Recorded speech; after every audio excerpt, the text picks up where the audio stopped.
19세기 중반 유럽 사회는 커다란 변화를 경험합니다. 1789년에 발발한 프랑스 혁명으로 왕정이 무너지고 시민사회가 탄생했습니다.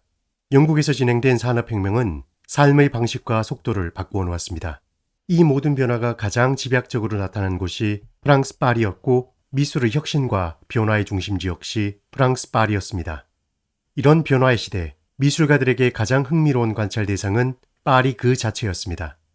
빠르게 변해가는 도시의 풍경, 그 속에서 빠르게 움직이는 사람들의 모습, 하얀 연기와 굉음을 내뿜으며 사람들을 이곳저곳으로 실어 나르는 철마, 지금까지 경험한 적 없는 장관이 도시 곳곳에서 펼쳐졌습니다.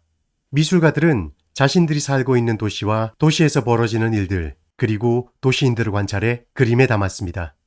관찰한 것을 그림에 담았다는 말 속에 19세기 중반 이후 나타난 현대미술의 특징이 함축되어 있습니다. 무엇을 볼 것인가? 본 것을 어떻게 표현할 것인가? 19세기 중반 미술의 모든 문제는 이 두 가지 질문으로 압축됩니다. 19세기 중반까지도 미술은 아카데미의 규범에 묶여 있었기 때문에 미술가들에게 본다는 행위는 아주 제한적이었습니다. 미술의 규범은 표현에 있어서도 커다란 제약이었습니다. 미술가들은 자기가 눈으로 본 것을 자기 방식대로 표현한 것이 아니라 주어진 것을 규범 안에서 그려야 했습니다. 그것이 미술을 지배하는 게임의 법칙이었습니다. 하지만 19세기 중반 미술의 역사를 새롭게 쓰게 될 주역들은 창작의 자유와 미술의 자율성을 갈망합니다. 이들은 본 것을 그대로 그림에 담았습니다. 이러한 시도는 지금까지 지켜온 미술의 규범에 균열을 일으켰고 당시 미술 권력을 독점했던 아카데미는 규범에서 일탈한 그런 미술을 형편없는 것으로 치부했습니다. 그렇다면 보이는 그대로를 그림에 담는다는 것이 무엇이 문제일까요? 이제까지 미술은 눈에 보이는 것을 그대로 그린 것이 아니라 형태와 비율을 완벽하게 다듬어 아름답고 우아하게 이상화해 그리도록 가르쳤습니다. 하지만 눈에 보이는 것은 완벽하지 않습니다. 그림에서 이상화된 아름다움을 보았던 사람들이 현실의 있는 그대로를 그림에서 보았을 때 어떤 반응을 보였을까요? 사람들은 큰 충격을 받았습니다. 사실과 현실을 부정한 것이 아니라 그것이 그림에 그대로 묘사되었다는 것이 충격이었습니다. 현실을 사실 그대로 보여주는 것은 가치 중립적이지 않습니다. 사실을 사실대로 보여준다는 것에는 사실을 보고 있는 주체, 미술가의 시선이 전제되어 있습니다. 미술가의 시선이 향하는 대상과 사건은 얼핏 평범한 일상의 한 장면인 듯 보이지만 그 안에는 복잡하게 작용하는 다양한 사회적 현상들이 녹아 있습니다. 미술가는 있는 그대로의 사실을 그리면서 그러한 현상들을 비판적으로 드러냅니다. 있는 그대로를 그렸던 미술가들은 아카데미 미술 규범에 균열을 일으켰고 규범의 균열은 사회적 지탄을 받았지만 미술의 새로운 시대를 열어주었습니다.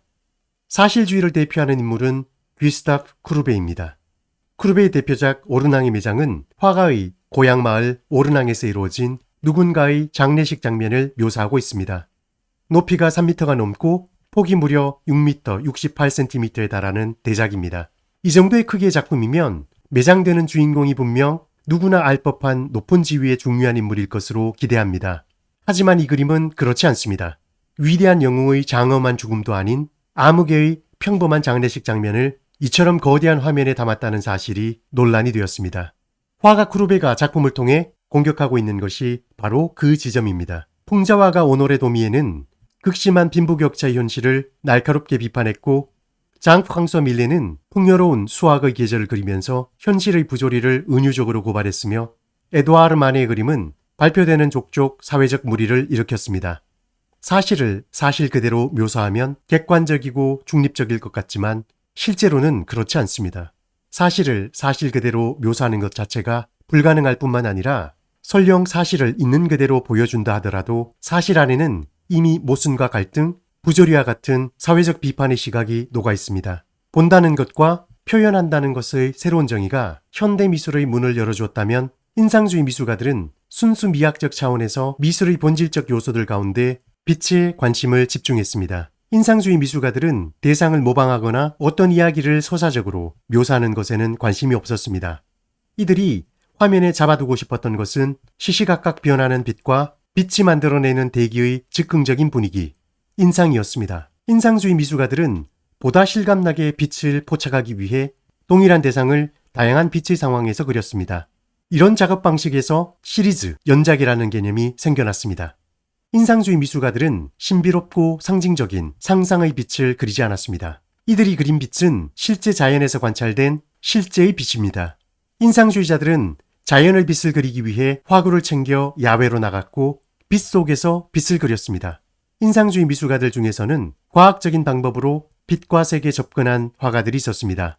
조르주 스웨라와 올 시냑은 색점을 병치시켜 그림 그리는 방법을 개발했으며 사진 기술의 발달로 회화의 종말이 화두로 떠오른 가운데 어떤 화가들은 오히려 사진기의 시선을 적극 받아들여 회화의 새로운 방향을 개척해 나갔습니다.